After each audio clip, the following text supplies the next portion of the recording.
The fork was halfway to my mouth when Lisa spoke. "You'll eat what the dog doesn't finish." Her voice carried across the table, sharp enough to slice the air. For a heartbeat, everything froze. The warmth from the roast beef in front of me turned cold. The kitchen light hummed overhead, casting a yellow glare over the polished table. Outside, snow fell in slow, silent sheets, like the world wanted to muffle her words. I set my fork down. The metal clicked against the plate small, but it sounded loud in my ears. My hands rested on the edge of the table, steady on the surface, but my chest was burning. I glanced at Jack. My son looked down, pretending to carve his steak. Coward, I thought. The same way I had thought it 100 times before. 20 years of rides to school, hot dinners, checks written from my retirement account. Gone in one sentence. The scent of garlic butter from the baked potatoes made my stomach turn. No one spoke. No one told her to stop. Even the dog, a sleepy Labrador at the far end of the table, raised its head as if it knew I was the punchline. I pushed back my chair. The scrape against the hardwood floor felt deliberate, final. Walking around the table, I stopped behind Lisa. Her plate was half full, perfectly seared steak, pink in the center. Without a word, I picked it up, carried it across the room, and set it down in the dog's bowl. The dog's tail thumped twice before it buried its face in the meat. I knelt, stroked its ears, and said quietly, "Then it eats before I do." Silence spread through the room. It wasn't peaceful. It was the kind that hums in your bones, where shame has weight. I stood, smoothed my sweater, and returned to my seat. Sophie, my granddaughter, bit her lip to keep from smiling. Her eyes met mine for half a second, brown, bright, and wide with something like pride. Jack cleared his throat. "Maybe we should." Elisa cut him off. "Eat?" She speared a piece of potato, chewing like nothing had happened. The fork in her hand trembled just enough for me to notice. I lifted my salad fork. The lettuce was limp, overdressed. Still I ate, asking Sophie about her art class, pretending my heart hadn't just been dropped into ice water. Every bite tasted of salt, but I kept my smile fixed. I wasn't going to give them the satisfaction of seeing me break. The room smelled faintly of rosemary from the roast, mixed with the citrus cleaner Lisa used on the counters. The combination made me think of better kitchens, better winters, and a life where I was welcome at my own family's table. Once, I would have swallowed the insult and stayed quiet. Tonight, something shifted. I watched Lisa refill her wine glass. Her manicured fingers tapped the stem once, twice. Her laugh, forced and too high, spilled into the conversation she started with Jack about work bonuses. She didn't look at me again. Sophie asked if I could help her with a school project next weekend. Lisa interrupted, "We'll see if Grandma's schedule allows." I smiled at Sophie. "I'll make time." Dinner dragged on. Conversation rose and fell like bad radio static, with pockets of silence thick enough to choke on. The Labrador finished the steak, licked the bowl, and curled back into its bed. I envied its contentment. As the plates were cleared, I excused myself. The cold air in the entryway hit me clean and sharp. I zipped my coat slowly, hearing the faint clink of dishes behind me. Through the window, the snow was heavier now, settling on the dark street. Driving home, my hand stayed steady on the wheel, but my mind was already turning over something solid. I had let too much slide. Too many little cuts, too many swallowed words. Not anymore. When I walked into my house, the quiet felt like a bomb. I turned on the lamp by the armchair, light pooling over the oak desk, pulling open the bottom drawer. I took out my bank folder and the envelope marked, "Will." The paper was cool, smooth against my fingers. I sat there a long time, listening to the faint hum of the heater. Somewhere between the clink of Lisa's fork and the tail thump of the dog, a line had been crossed. And I knew exactly what I was going to do about it. So tell me, if someone in your own family said that to you, would you fight back or walk away? I didn't sleep that night. The house held the kind of quiet that hums. The heater ticked in the walls. The old clock gave soft, stubborn beats. I made tea. Cinnamon and orange peel lifted into the air, warm and steady. I stood at the window and watched the snow blur the streetlights. Fine. Let me remember why I stayed so long. Let me remember what I gave and what I lost. When Jack was 8, his shoes squeaked on linoleum. We lived in a rented duplex then, thin walls, drafty windows. I taught second grade and graded papers at the kitchen table. He would fall asleep on my shoulder, pencil smudges on his cheek. I breathed in eraser dust and laundry soap and thought, this is enough. When my husband, Paul, got sick, the house smelled like bleach. Hospitals swallowed seasons. Spring vanished into plastic cups and monitors. He held my hand and whispered, "Promise me one thing." "What?" I asked. Voice frayed. Keep your dignity, he said. No matter how loud the world gets. After he passed, the mailbox filled with bills. I learned to talk to clerks without crying. Still, I made hot dinners and packed lunches.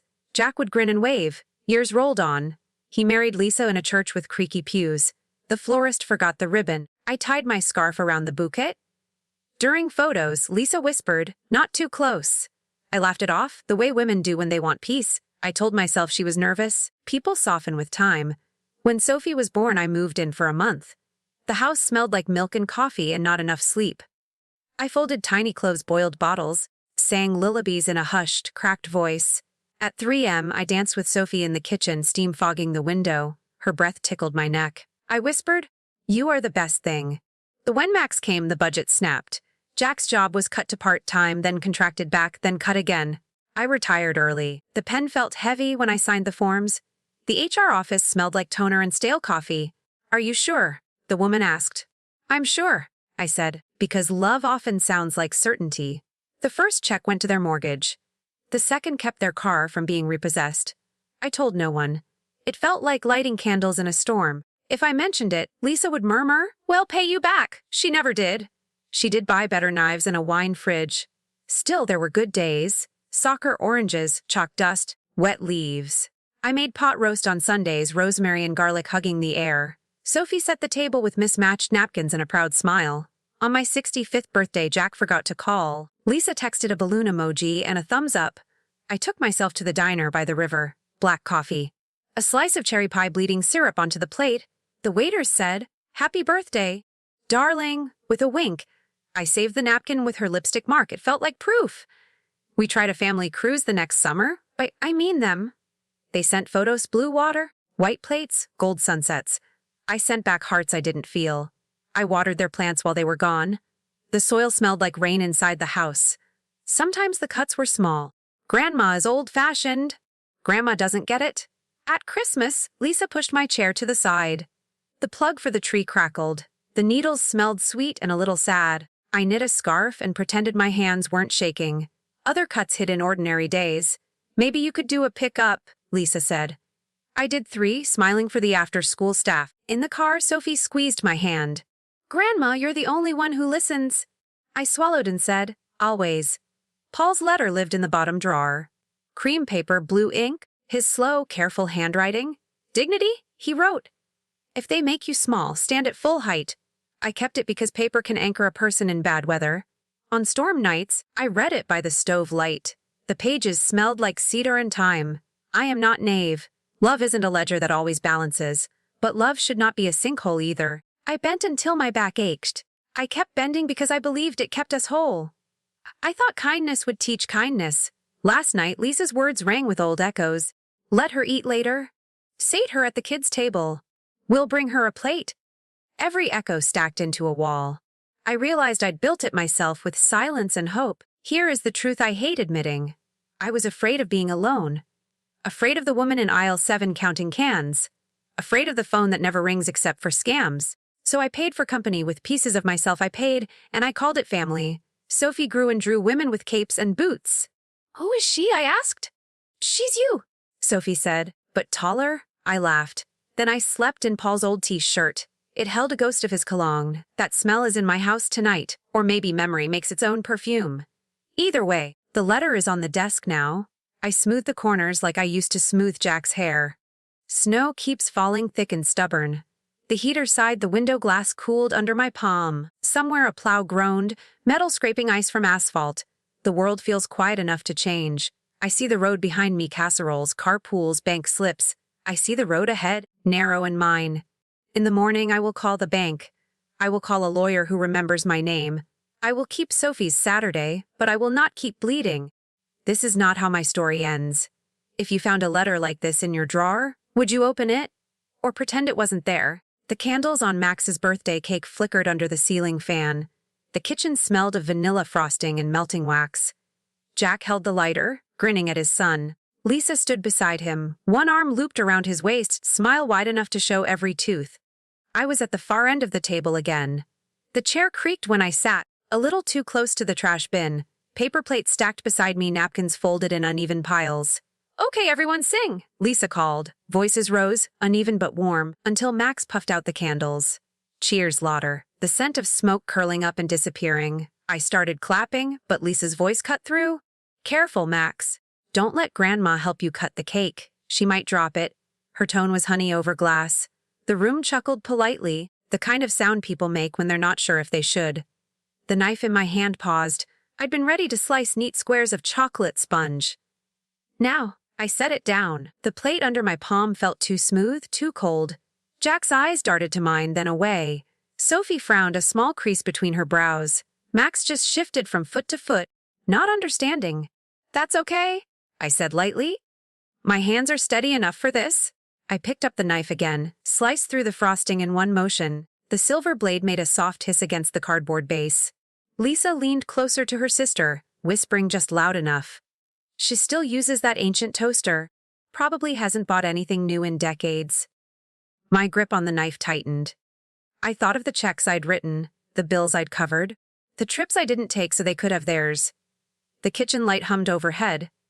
Frosting clung to the knife, sweet and heavy. The air smelled like sugar, but my mouth was dry. I set a slice on Sophie's plate. She took it with both hands, looking up at me. Thanks, Grandma, she said, voice bright. It was the only thank you I heard that night. Somewhere deep inside, a door creaked open. The same door I'd shut 1,000 times. The one that kept all the swallowed words locked away. This time, I didn't close it. The laughter in the room shifted, thinner now but still there. Someone turned on music in the living room. An old pop song, tinny through a phone speaker. It clashed with the steady hum of the refrigerator behind me. I cut another slice of cake, set it on a plate. The frosting smudged under the knife, leaving streaks of chocolate and cream. Lisa's cousin reached over, took the plate without a word. No thank you, not even a glance. I told myself it didn't matter, but then Lisa's voice rose again. You know, she said, tilting her head toward me, Grandma's got such vintage taste. She still thinks microwaves are new technology. Her laugh was sharp, and this time more people joined in. Heat crawled up my neck. I kept my eyes on the cake, the layers neat under my hand. In my head, Paul's voice are, if they make you small, stand at full height. I breathed through my nose, slow and steady. Jack was busy pouring soda for Max's friends. He didn't hear or pretended not to. The sound of the fizz was loud in my ears, almost drowning Lisa out. Almost. Sophie slipped to my side. Want me to help? She whispered. Her small fingers brushed mine. For a moment, the knot in my chest loosened. No, honey, I've got it, I said, and meant more than just the cake. Lisa clinked her glass with a spoon. Everybody toast for Max! And to Grandma for still trying! The words hung in the air, dressed like a compliment but cut like a blade. Even the music seemed to hesitate. My hand stopped mid-slice. I looked up, straight into Lisa's eyes. Her smile was bright, but her gaze was cool. It was the kind of look you give someone you think will never push back. I set the knife down gently, wiped my hands on the napkin. The paper tore under my fingers. I stepped around the table past Lisa into the living room. The carpet muffled my steps, but the chatter dimmed behind me. Near the coat rack, I could still hear them, laughter, the clink of forks on plates. It felt far away, like a radio in another house. I stared out the window at the street lamps bending in the wind. Snow swirled under their light, quick and restless. Inside me, something locked into place. Not rage exactly, but a hard, quiet certainty. I'd tried being the kind of woman who kept peace. Now I would be the kind who kept her dignity. I turned back toward the kitchen. Lisa was telling a story, hands moving, voice carrying. She didn't notice me watching. I didn't say a word. Not yet. But I knew the next time she crossed the line, it wouldn't end with me holding a knife and biting my tongue. It would end differently, on my terms. If your own family mocked you in front of everyone, would you laugh it off or let them know they'd gone too far? 3 days after the party, the knock came just after lunch. Snowmelt dripped from the eaves, tapping against the porch rail. I opened the door to find Jack holding a manila folder. Lisa stood beside him, coat still buttoned, perfume sharp in the cold air. Thought we'd drop by, Jack said, stepping inside before I could answer. Lisa smiled. We need your signature on a couple of things. Just bank forms, nothing big. Her voice was sweet practiced. The kind she used on sales clerks when she wanted a discount. They followed me into the kitchen. The table was still set with my crossword puzzle and a half-finished cup of tea. I moved them aside, wiping the surface with a cloth. The faint smell of lemon cleaner rose into the air. Jack laid the folder down, tapping it twice. Refinancing, it'll save on interest, Lisa added, and it'll keep everything simple. For the family. Her eyes didn't quite meet mine. I sat hands folded in my lap. Paper rustled as Jack slid a pen toward me. The metal felt cold between my fingers. He flipped the first page, pointing to a line near the bottom. It's just a formality, he said. We've already talked to the bank. We, not you. The word lodged in my chest. Outside, a car passed, tires hissing on wet pavement. Inside, the clock ticked too loud for such a small room. Lisa leaned against the counter, arms crossed, foot tapping a slow rhythm. What exactly am I signing? I asked. Jack sighed. Mom, it's fine, it's for all of us. His tone carried the same edge I'd heard when he was 16 and wanted the car keys. I looked down at the page. Dense paragraphs in small print, numbers strung together like beads. My name appeared in 3 places, underlined. Beside it, a figure. Larger than any interest savings, I'd imagined. Lisa's voice slid into the quiet. You don't need to read every line. We've already reviewed it. Her smile was quick, as if she'd rehearsed it. The pen rested in my hand, heavy now. Steam curled from my tea, drifting between us like a curtain. I took a slow sip, letting the warmth steady me. Paul's letter, folded in the drawer behind me, felt like it was calling. Jack shifted in his chair. Mom, can we just get this done? I have a call in 20 minutes. Lisa opened her purse, pretending to check her phone. I turned the page, scanning for the piece I knew had to be there, and then I saw it, 2 words in bold sitting above a number that made my stomach clench. Not interest. Not savings. My thumb froze on the edge of the paper. The pen lay motionless beside it. The room felt suddenly smaller, the air thicker.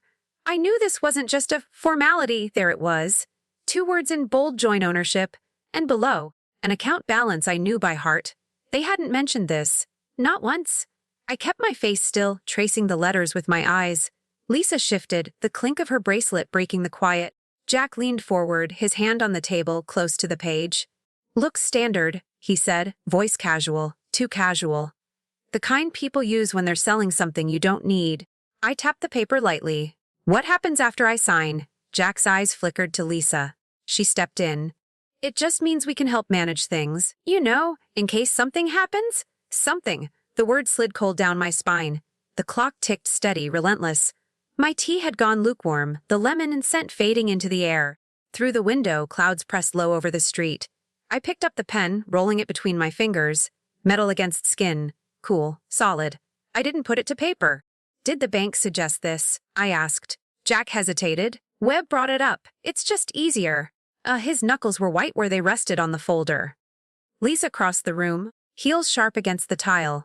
She stood behind Jack, hand on his shoulder, smile fixed. It's for your peace of mind, Helen. Peace of mind. I thought of every check I'd written to save them. Every bill I'd covered without asking for a cent back. This wasn't about peace. This was about control. I leaned back, chair legs scraping the floor. The sound made Lisa blink.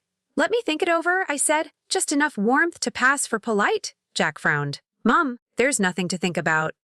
But I was already sliding the papers back toward him. The folder's edge caught on the tablecloth, snagging a thread.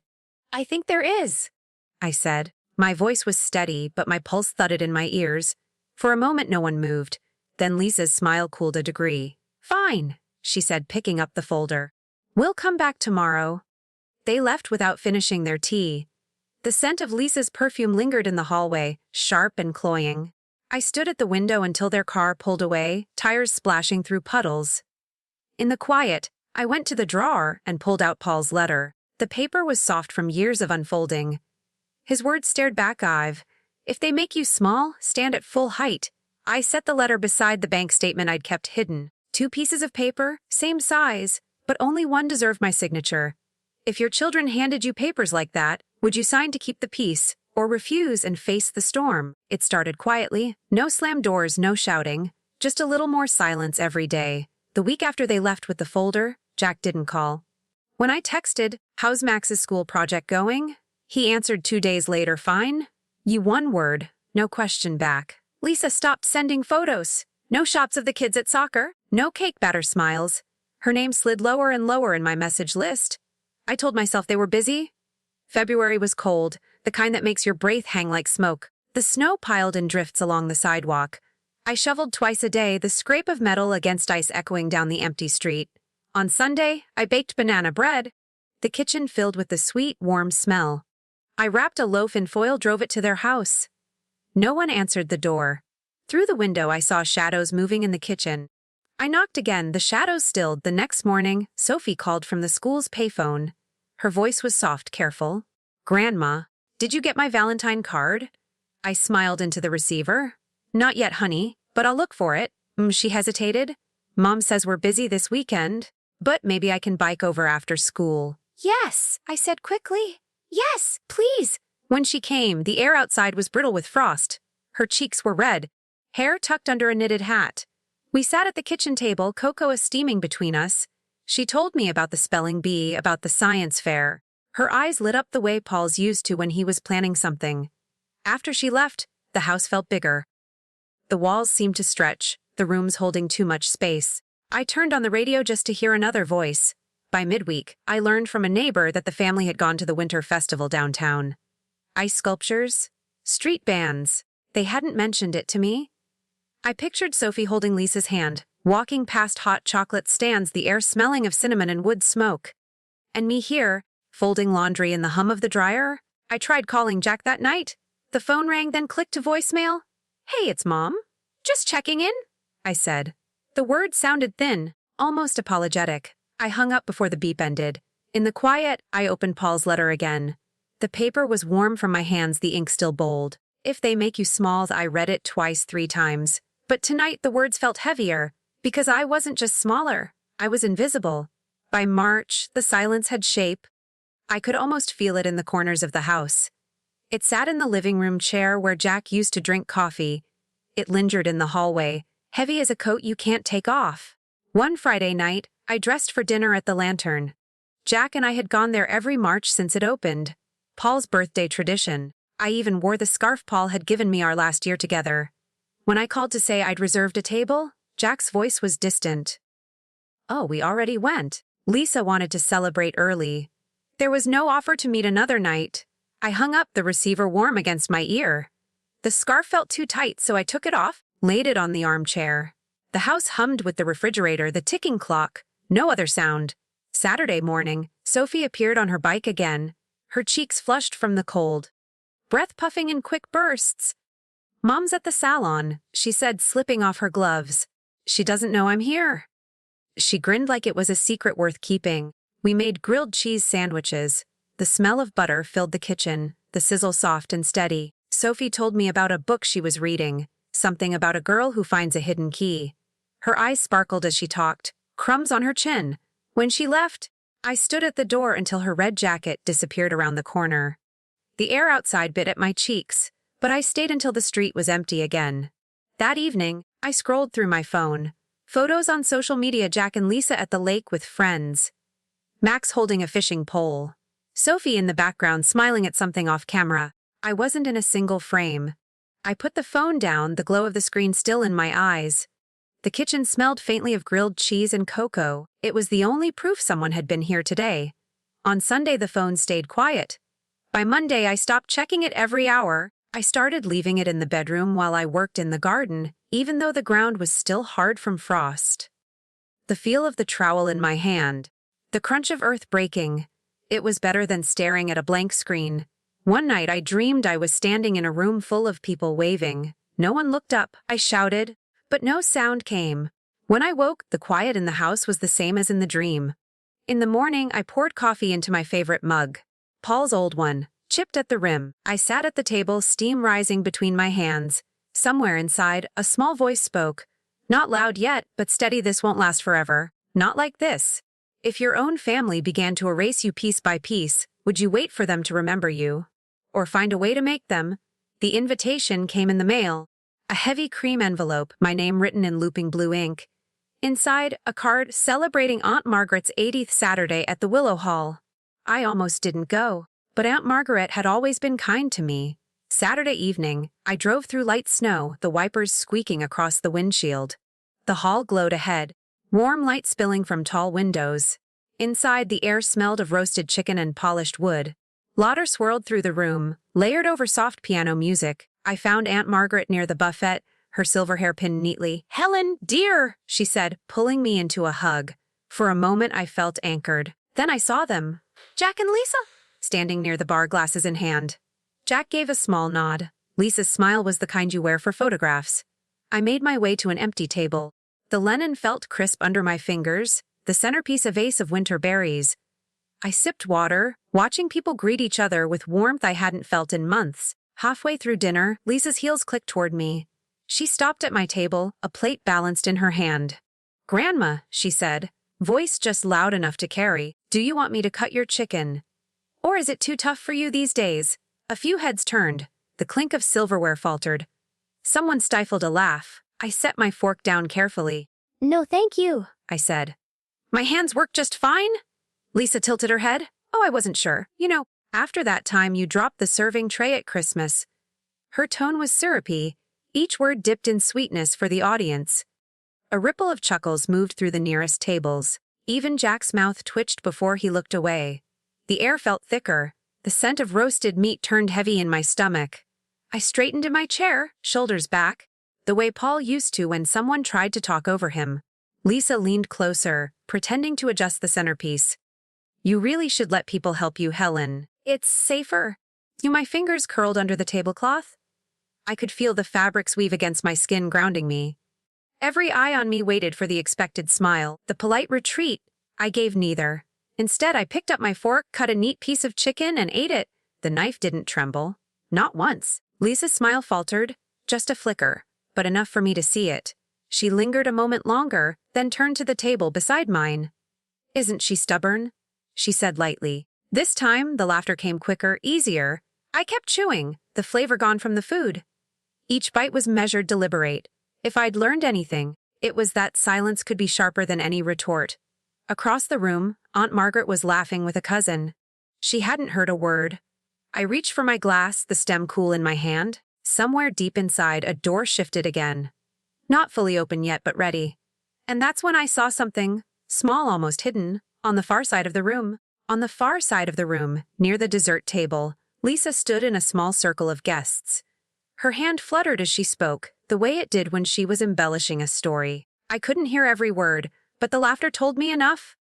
"And then she put salt in the coffee instead of sugar?"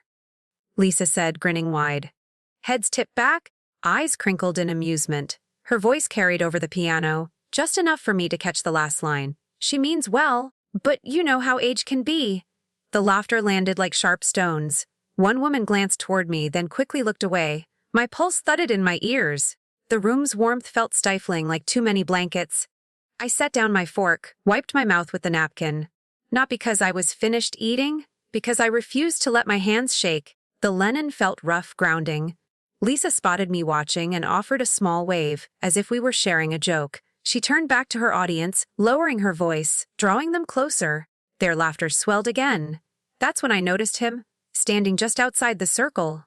A tall man with a silver beard, holding a glass of water instead of wine. It took me a moment to place him. Daniel Harris, Paul's old colleague from the city engineering department. Our eyes met. His brow furrowed as he glanced from Lisa to me. Without a word, he stepped back from the group, weaving through the crowd until he reached my table. "Helen," he said quietly, leaning in so only I could hear. "I've been listening. You might want to see this." He slipped a phone from his pocket, tapped the screen. There, in a short video, was Lisa at another event, last summer, telling a different version of the coffee story. Only this time, she'd named another neighbor as the culprit. Her smile, the same tilt of her head, every detail identical. "It's a pattern," Daniel murmured. "People forget who they told the first time." I looked at the screen until the clip ended. Then I met his eyes. "Can you send that to me?" He nodded once. "Already did."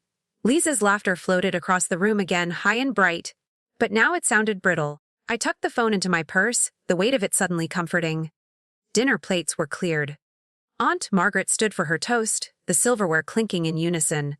I lifted my glass, smiling at her, but my mind was elsewhere, cataloging words, faces, timelines. Lisa caught my eye once more, her smile widening. She thought she'd won this round. Maybe everyone else did too. But I knew something she didn't. Every performance leaves traces. And I had just been handed my first one. The applause for Aunt Margaret filled the room, washing over the last of Lisa's barbs. I clapped along, my expression easy, my heart steady. If someone tried to humiliate you in front of everyone, would you fire back in the moment? Or wait and choose the ground yourself? The night after Willow Hall, I couldn't sleep. Lisa's voice kept circling in my head, but so did Danielle's video. The glow from my phone lit the bedroom ceiling as I watched it again. Same story, different target, a pattern. By morning, the snow had melted into gray slush along the curb. I pulled on Paul's old cardigan, the one with the loose button, and went to the hall closet. A tin box sat behind the winter boots. Inside files, envelopes, bank statements. Paul had kept everything. The dining table became a sea of paper. Receipts curled at the edges, letters yellowed with age. I breathed in the faint scent of old ink and dust. It was like opening a window to years we'd built together. Halfway through a folder labeled mortgage, I found it. A copy of our original deed. Clear as day, our names only. No co-owners, no anything. I pulled a more recent statement from the kitchen drawer, one Jack had helped me file last spring, and there it was, a small notation at the bottom, initials I didn't recognize. Not mine. Not Paul's. The radiator hissed in the corner. I rubbed my hands together, not from the cold, but to keep them from shaking. My phone buzzed. A text from Danielle, thought you should have this too. Attached. 3 photos. Lisa, at what looked like a bank, papers spread in front of her. In one shot, she was pointing to a line on a document, Jack beside her, both smiling. I zoomed in. The paper's header was the same bank where Paul and I had opened our first joint account. The branch downtown. My mind raced back to last year's urgent request for me to sign a few forms. Lisa had said it was about updating my mailing address. I'd refused that time, telling her I'd do it myself. She'd laughed it off, but her smile hadn't reached her eyes. The smell of coffee drifted from the kitchen, but I didn't move to pour a cup. I sat there, surrounded by decades of our life on paper, feeling the weight of each choice I'd made, and each one they'd tried to make for me. In the bottom of the tin box, under a stack of insurance statements, was an envelope Paul had sealed and marked, for Helen only. Inside, a letter in his tight handwriting. I've never sign anything you don't understand. If you need help, go to Mr. Delgado at First Western Bank. He's an old friend. He'll know what to do. The letter was dated 12 years ago. First Western Bank still had a branch downtown, the same one in Danielle's photos. I slid the letter into my purse, along with the deed and the recent statement. The weight was different from my usual bag, heavier with something like purpose. Snowflakes began to fall again outside, drifting past the kitchen window. I stood, wrapped the cardigan tighter, and took one last look at the paper spread across the table. It was time to see what Mr. Delgado would say. The downtown branch of First Western Bank looked the same as it had 20 years ago. Polished brass handles, tall glass doors. Inside, the air smelled faintly of paper and lemon polish. At the far end of the lobby, behind a mahogany desk, sat a man with silver hair and a navy suit. Mr. Delgado, I asked. He rose, a warm but puzzled smile spreading across his face. Helen Whitmore. It's been a long time. We shook hands, his grip firm. Paul told me to come to you if I ever had questions. I said, lowering my voice. Well, you're here now. Let's talk, he replied, guiding me to a private office. The door clicked shut behind us. I set the deed, the recent statement, and Paul's letter on his desk. He studied each in turn, brows knitting tighter with every page. This notation here, he said, tapping the bottom of the new statement, is an internal code. It means the account had an attempted co-ownership update. Attempted, I asked. Yes, not finalized, at least not on this one. But I'll check the property file. He turned to his computer, fingers moving quickly over the keyboard. The printer hummed to life. 3 pages slid out. He handed them to me, each stamped with the bank's watermark. The first page was my account profile, unchanged. The second was a log of queries. Jack's name appeared twice last summer, once alongside Lisa's. The third page stopped me coldly, a scanned form with my address, my property details, and a blank space where my signature should be. Next to it, Lisa's neat handwriting in the co-owner field, and under that, Jack's initials. The room seemed smaller, the air heavier. They came here, I asked. Yes, Mr. Delgado said evenly. But without your consent, nothing can be finalized. Still, it's concerning they had this much detail. He leaned back, folding his hands. I'm giving you these copies because Paul trusted me. Keep them safe. And Helen, don't tell them you have them. Not yet. The paper felt warm from the printer, edges crisp. I slid them into the same envelope as Paul's letter. "Thank you," I said. He shook his head. "Just be careful, and if they try again, I'll know before they leave the building." As I stepped out into the lobby, the late afternoon light cut across the marble floor. Snow swirled past the glass doors, melting on contact. I walked to my car with the envelope tucked under my coat. The city noise felt muted, as if I were walking inside a bubble. Not fear, focus. In the driver's seat, I placed the envelope on the passenger side, buckling it in like a living thing. The seatbelt clicked into place. For the first time in months, the silence around me didn't feel like erasure. It felt like a wall I could build higher while I worked behind it. If you discovered your own family had tried to sign away your name, would you confront them tonight? Or wait until they believed they'd gotten away with it? That night, sleep stayed away. I lay in the dark, the ceiling faintly lit by the street lamp outside. The wind rattled the window panes, loosened their frames. Every gust sounded like a warning. The envelope from Mr. Delgado sat on the nightstand. I didn't need to open it. I knew every page inside, Jack's initials, Lisa's handwriting, my name sitting beside a blank signature line. The clock ticked in the kitchen. Each second seemed louder than the one before. Somewhere down the block, a dog barked once, then silence again.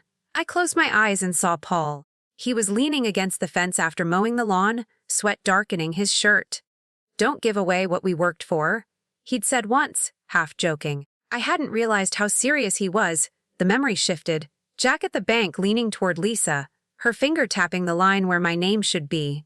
The smile they shared. I turned onto my side, the sheets cool against my skin. No, I wouldn't confront them tomorrow. That would give them time to adjust, to hide their tracks. I needed more than suspicion. I needed a map of every place they'd stepped. The radiator hissed softly, filling the space between my thoughts. I pictured a list: accounts, property titles, insurance policies, friends like Daniel who might have seen more than they realized. A branch scraped against the siding, the sound sharp, like a pen on paper. It made me think of the blank signature line again. How easy it would have been for someone else to fill it. I sat up, switched on the lamp. The yellow light pooled across the nightstand, the envelope's edge catching it. I reached for a notepad and pen. The first name I wrote was Daniel's. Then Mr. Delgado. Then a woman from church who'd once mentioned seeing Jack downtown on a weekday. By the time I set the pen down, the list had grown to a dozen names and places. I ran my hand over the paper. It felt solid. Real. Something I could hold onto when the rest felt like quicksand. The wind quieted for a moment, and in that pause I made my first move. I reached for the phone, scrolled to Daniel's name, and typed "need to meet. Quiet place.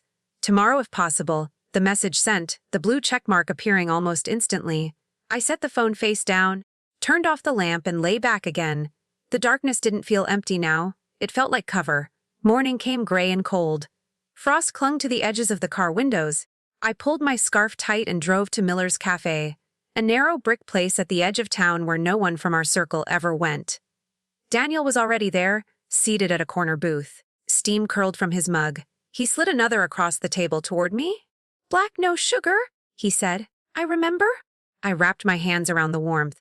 The smell of fresh coffee cut through the damp chill that had followed me in. He leaned forward. "I thought about last night. There's more you should know." From his coat pocket, he took out a small flash drive. "This is audio, recorded at a fundraiser 2 months ago. I didn't mean to get it. My recorder was running for a work project. But Lisa and Jack were talking near the coat rack." I turned the drive in my fingers. "What's on it?" "Who?" "Her telling someone you were too old to manage paperwork, and that they'd have everything in their name soon." Jack didn't argue, but the words sat heavy in my chest. I pictured them in that room laughing, planning. So confident no one was listening. Daniel pulled a folded paper from his wallet, a timeline. "Dates I've seen them at the bank, at the courthouse. I can't prove what they did inside, but it might help." I unfolded it. Neat handwriting, each date and location lined up. A small circle marked the week Paul's letter had been dated, 12 years ago. "That's when I think he told me to be ready," I murmured. We sat in the quiet hum of the cafe. Silverware clinked softly at other tables. Outside, a delivery truck idled at the curb. "I don't know how far they'll go," Daniel said. "But they believe you're alone in this." "They're wrong," I replied. I slid the flash drive and paper into my purse. Every piece mattered now. Receipts, logs, faces in photographs. The picture was no longer a blur, it was sharpening. We finished our coffee without speaking much. When we stood, Daniel gripped my shoulder. "Be careful, I'll keep my ears open." Outside, the frost was melting, water beating on the windshield. I unlocked the car, but didn't start it right away. The flash drive sat beside me, small and unassuming. Yet it felt like a lever, something that, with the right pressure, could shift the whole weight onto them. I glanced at my list from last night, folded in the glove box. 3 more names to call, 2 offices to visit, and not a word to Jack or Lisa. Let them think the ground is steady. Let them believe I'm still in the dark. The engine started with a low rumble. I eased out of the parking lot. The decision already set silence until I could choose the day and the place where the light would be brightest. I started with the smallest moves, the kind no one would notice. On Monday morning, I drove to the post office with a basket of letters. From the outside, it looked like a routine errand. Inside, I filled out a change of address form. All financial mail would now go to a rented P.O. box 2 towns over. No more statements sitting in my front mailbox for curious eyes. Next stop, First Western Bank. I chose a different branch from Mr. Delgado's, the one near the farmer's market. At the counter, I asked to update my online banking details.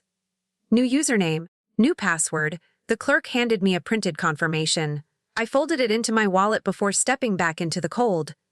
The air smelled faintly of wood smoke from a nearby chimney. I tucked my scarf higher, the wool brushing my cheek. In my mind, I could already see Lisa logging in one day and finding the door locked. By midweek, I'd called my insurance company from the public library.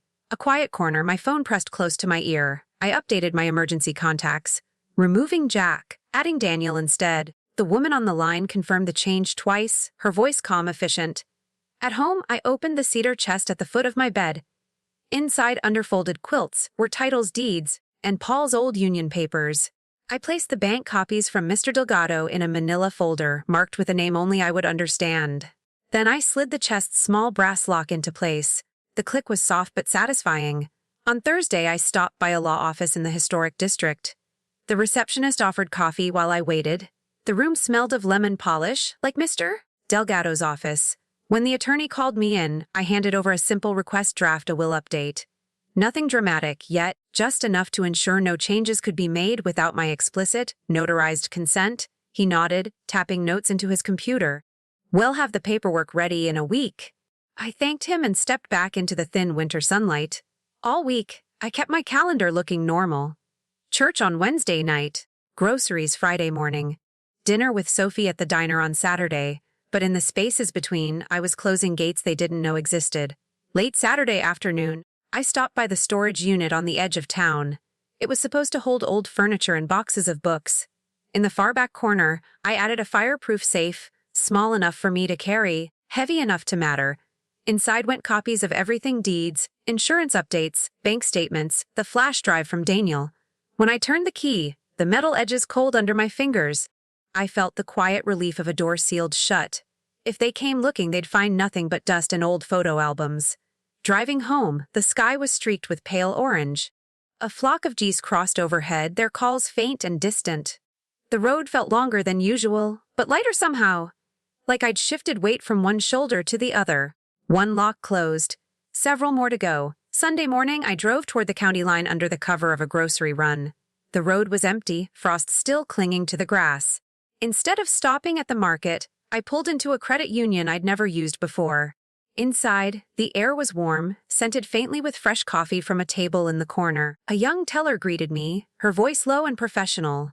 Within an hour, I had a new account. Sole ownership, no joint access, no online trace linked to my existing bank. I moved a modest sum into it, just enough to cover bills if the rest was ever frozen. From there, I headed to the public library. A back table near the window gave me both light and privacy. I fed page after page into the scanner, deeds, statements, the letter from Paul, even the photos from Daniel. Each file was uploaded to a secure drive under a name that would mean nothing to anyone else. When the last document's green, complete light blinked, I logged out, wiped the keyboard with a tissue, and left. That afternoon, I stopped by Margaret Lawson's house. She was an old friend from church, widowed longer than I'd been.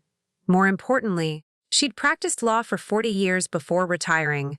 We sat in her kitchen, the smell of cinnamon tea curling in the air, and I told her enough to get her attention. Without naming Jack or Lisa outright, "Keep your paper trail clean," she advised, tapping the table for emphasis. "And remember, control is worth more than confrontation. Don't tip your hand until you can win in one move." I drove home with her words circling in my mind. Monday brought another errand disguised as routine. I stopped at City Hall to inquire about property taxes. In truth, I asked the clerk for a copy of the property's ownership history for the last 5 years. She printed it, the paper warm in my hands. No changes? Yet. But now I had the official proof. By midweek, I began watching their patterns. Jack tended to stop by the house late Thursday afternoons when Lisa was still at her job. Lisa often ran errands alone on Saturdays. Knowing when they weren't together was just as useful as knowing when they were. Thursday came.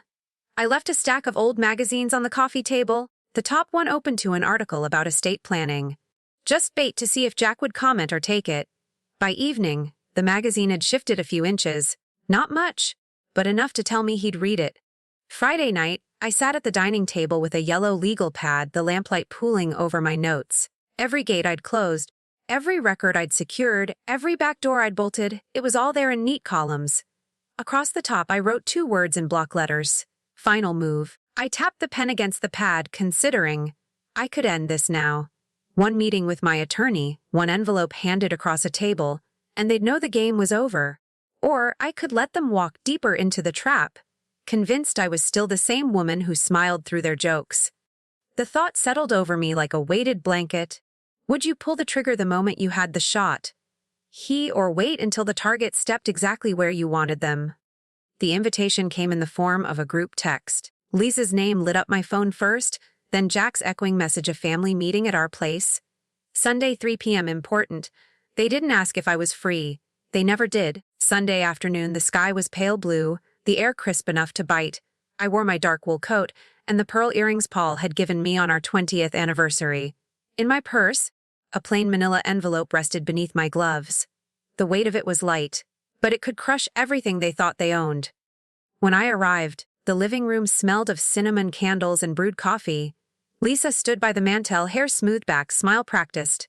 Jack poured coffee into mismatched mugs. "Glad you could make it, Mom," he said, avoiding my eyes. I sat on the edge of the sofa, purse beside me, and watched as they settled opposite. Lisa folded her hands in her lap, nails perfectly painted. Jack leaned forward, elbows on his knees. "We've been thinking," Lisa began, her tone light but rehearsed. "You're alone a lot these days. The bills, the house, it's a lot for one person." Jack nodded. "We just want to help manage things before it becomes overwhelming." I stirred my coffee slowly, the spoon clinking against the ceramic. "That's thoughtful," I said, letting the words hang. Sophie's laughter floated in from the backyard, a bright sound cutting through the stale air. Lisa reached for a folder on the coffee table. Inside were neatly typed forms, the kind you'd find in a bank or attorney's office. "These would let us handle your accounts and property if anything happened," she explained, sliding the top page toward me. Her eyes held a flicker of impatience, as if she expected me to sign right there. I traced the edge of the paper with one finger. "So this is about helping me?" I said softly. "Of course," Jack replied. "It's about security, Mom." The radiator clicked on, filling the pause with a low hum. I sipped my coffee, watching their faces over the rim of the mug. Neither noticed my glance toward the purse. "Security," I repeated. The word tasted different now, solid final. I set the mug down gently, the ceramic kissing the coaster. They waited for me to reach for their pen. Instead, I reached for the purse. My fingers found the smooth edge of the envelope. The room seemed smaller, the air tighter. Outside, the wind pressed against the window, a dull, steady push. I drew the envelope out, holding it in my lap. Jack's brows lifted, Lisa's smile thinned. "I brought something too," I said, and for the first time that afternoon, I saw them shift in their seats. I laid the envelope on the coffee table. The paper whispered against the wood as I opened the clasp. Inside, everything was in order, just like I'd planned. I slid the first page toward them, a copy of my current bank statement. The totals were neat, but the account numbers didn't match the ones they knew. Lisa frowned. "What's this?" "My new account?" I said, voice even. "Separate from the one you've been so interested in." Before she could speak, I pulled out the second item, a notarized letter from my attorney. It confirmed that all my property and assets were now protected under an updated will, with power of attorney granted to someone other than family. Jack's jaw tightened. Why would you? I held up a hand. There's more. The flash drive came next, small and unassuming. I placed it beside the papers. This contains a recording from a fundraiser in October. Lisa, you were talking about me, about how I was too old to manage paperwork and how soon everything would be in your name. Her face paled. That's completely out of context. I'm sure a lawyer would love to hear the full context, I replied. Jack shifted in his seat, glancing at the window like he wanted to be anywhere else. I slid across the property ownership report from City Hall. No changes. Which means you haven't touched the deed yet, but you tried? Silence settled over the room, broken only by the hum of the radiator. I could see the math working behind their eyes, realizing doors were already shut, locks already turned. I've moved every important document to a safe location. I continued. No one has the combination but me. Not you. Not anyone. Lisa's fingers twisted together in her lap. Mom, we were just helping me, I said, leaning forward. Be planning for when I couldn't stop you? The weight in the air grew heavier with each word. Jack's eyes met mine for the first time, and I saw something shift there. Recognition, maybe even respect, though buried under frustration. I reached back into the envelope and drew out the final sheet, still folded. This last part is for later, I said, letting it rest in my palm. I want you both to think about what happens if I decide to use it. The clock on the wall ticked louder than it should have. Outside, Sophie's laughter had stopped. Maybe she sensed the storm through the walls. Lisa swallowed hard. Jack's hands clenched on his knees. They were waiting, unsure if I'd deal the last card now or save it for a day of my choosing. I unfolded the last sheet slowly, letting the sound of the paper fill the room. This, I said, is a formal notice prepared by my attorney. If either of you attempts to alter my accounts, property, or personal rights, this will be filed in court immediately. Lisa's lips parted, but no words came.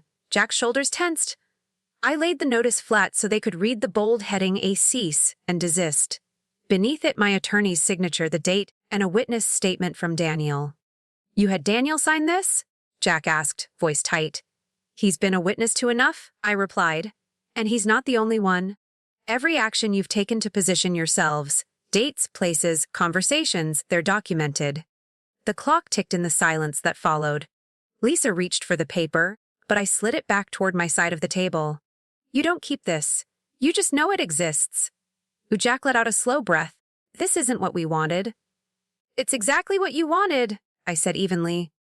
You just didn't think I'd notice. I stood, slipping the folded sheet and all the other documents back into the envelope. The soft click of the clasp was final, like a lock turning. I'm giving you both a choice, I continued. You can step back. Completely. No signatures, no transfers, no interference.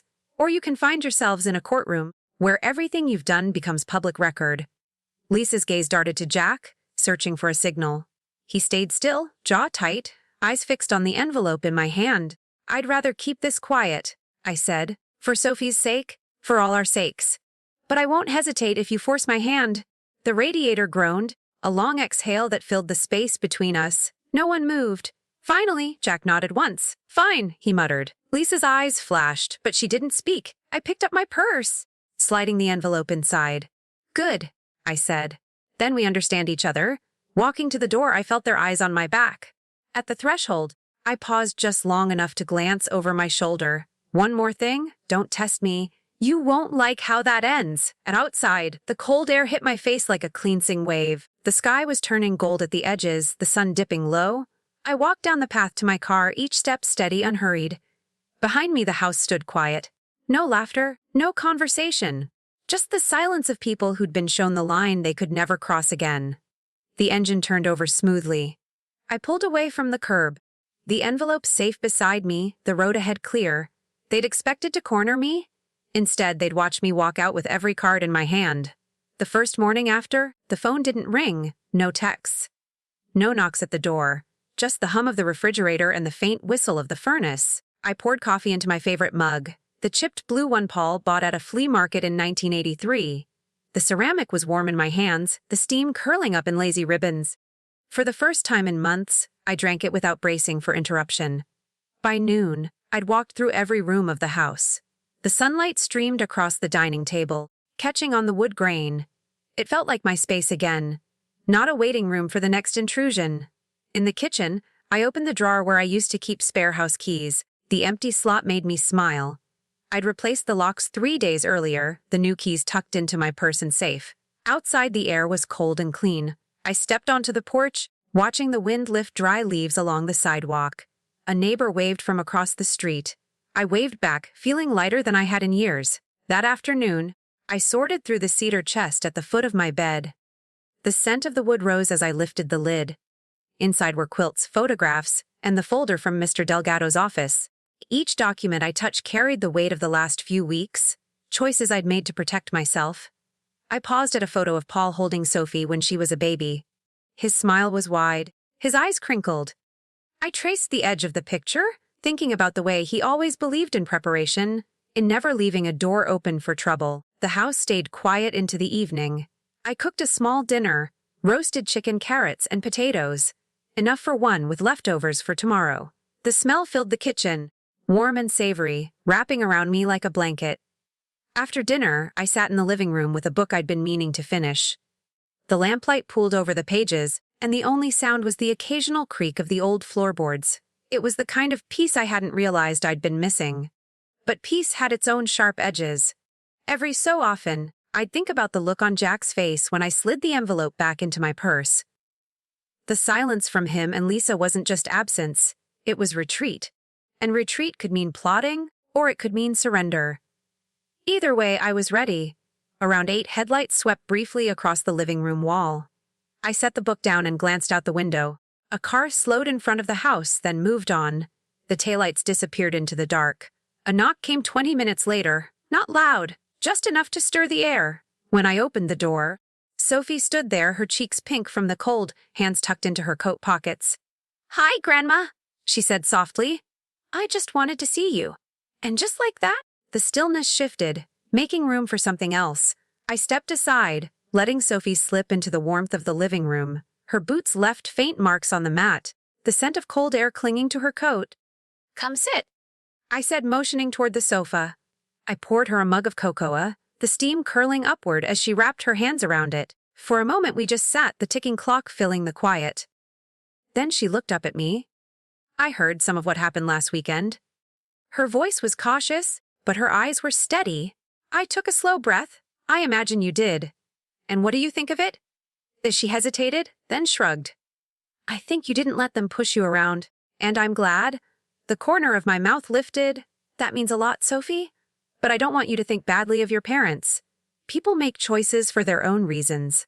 Sometimes, those reasons aren't good ones, but they're theirs." She nodded, sipping the cocoa. I don't want them to treat you like you're invisible. You've done so much for us." Her words landed softly but deep. I reached over, resting my hand on hers. "Do you know the most important thing I've learned in 72 years? You can't control how others treat you, but you can decide how you respond. And sometimes that means drawing a line no one can cross." Sophie studied me for a moment, then smiled faintly. "I like that." Drawing a line. We talked about lighter things then. Her school project on local history, the winter dance coming up, the new book she was reading. The sound of her voice filled the house in a way I hadn't realized I missed. When her mug was empty, she set it down carefully. "Grandma, do you have any projects you're working on? Something I can help with?" I thought about the cedar chest, the documents neatly stored, and the space I'd cleared in the back room last week. "I might," I said slowly. "I've been thinking about starting something new. A place where people can come, read, maybe talk about their lives. Kind of like a little community library." Her face lit up. "That sounds amazing. I could help organize books, make flyers, whatever you need." Her eagerness warmed me in a way the radiator never could. "All right then," I said. "We'll make a plan. But this time it'll be on my terms." She laughed, the sound light and clear. When she stood to leave, I walked her to the door. The night air rolled in, crisp and smelling faintly of wood smoke from a neighbor's chimney. As she stepped onto the porch, she turned back. "I'm proud of you, Grandma." The words were simple, but they settled into my chest like an anchor, steady, grounding. I watched her walk down the path, her boots crunching against the frost. When she disappeared into the dark, I closed the door gently, leaning against it for a moment.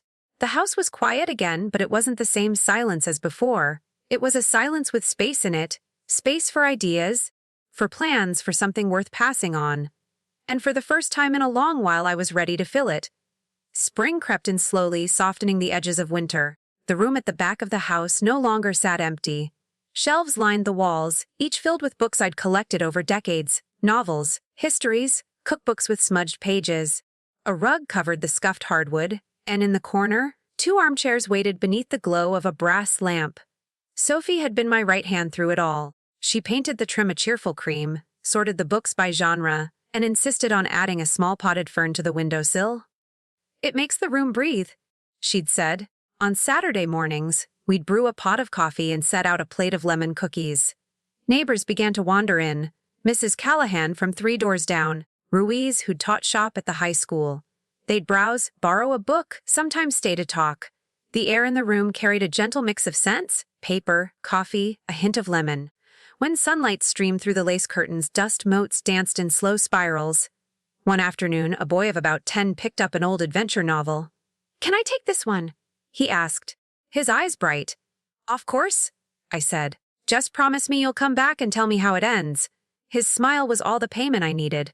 Between visitors, Sophie and I would sit in the armchairs, sipping coffee, talking about school and books, and sometimes about nothing at all. She laughed easily here. Real laughter, not the polite kind. It had been months since I'd heard from Jack or Lisa. The silence no longer felt like a wound, it was simply space. Space I'd filled with voices that wanted to be here. One evening, as we closed up, Sophie handed me a flyer she'd made. It reads Whitmore Reading Room, all welcome. At the bottom, in smaller letters, come for the books, stay for the stories. I ran my fingers over the paper, feeling the weight of the moment. "This is wonderful," I told her. She grinned. "It's ours, Grandma." That night, as I turned off the lamp and stepped into the quiet hallway, I caught myself smiling. Not the cautious smile I'd worn in recent years, but a full, unguarded one. For the first time in a long while, my life felt like mine again. And the best part was knowing I could share it, on my terms. The last box of donated books arrived on a Thursday. Inside were well-loved paperbacks and a few hardcovers, spines worn from years of turning. I stacked them on the table, pausing at a leather-bound journal tucked in between. Its pages were blank.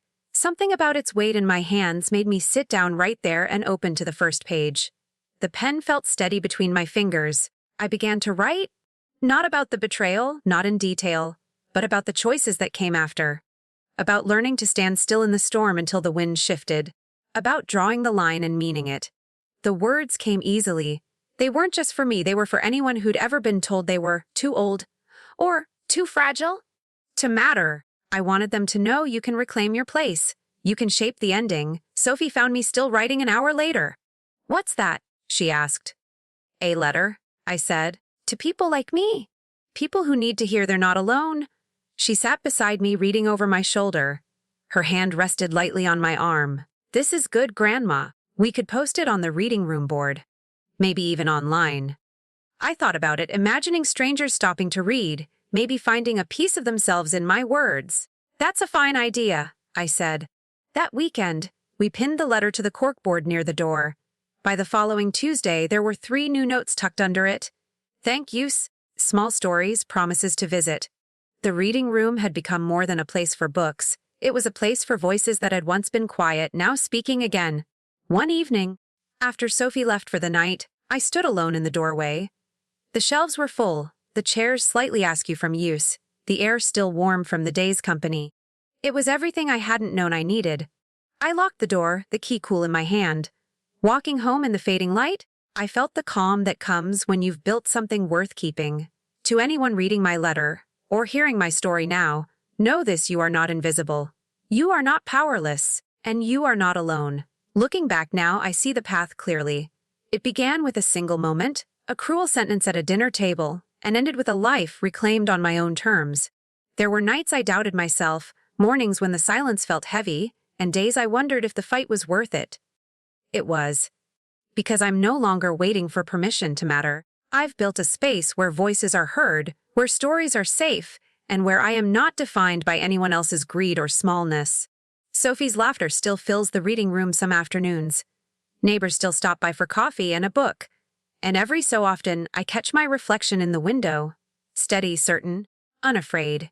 If my story finds you in a place of doubt, remember this: you can draw the line. You can choose what comes next. And no matter what they've told you, you are not alone.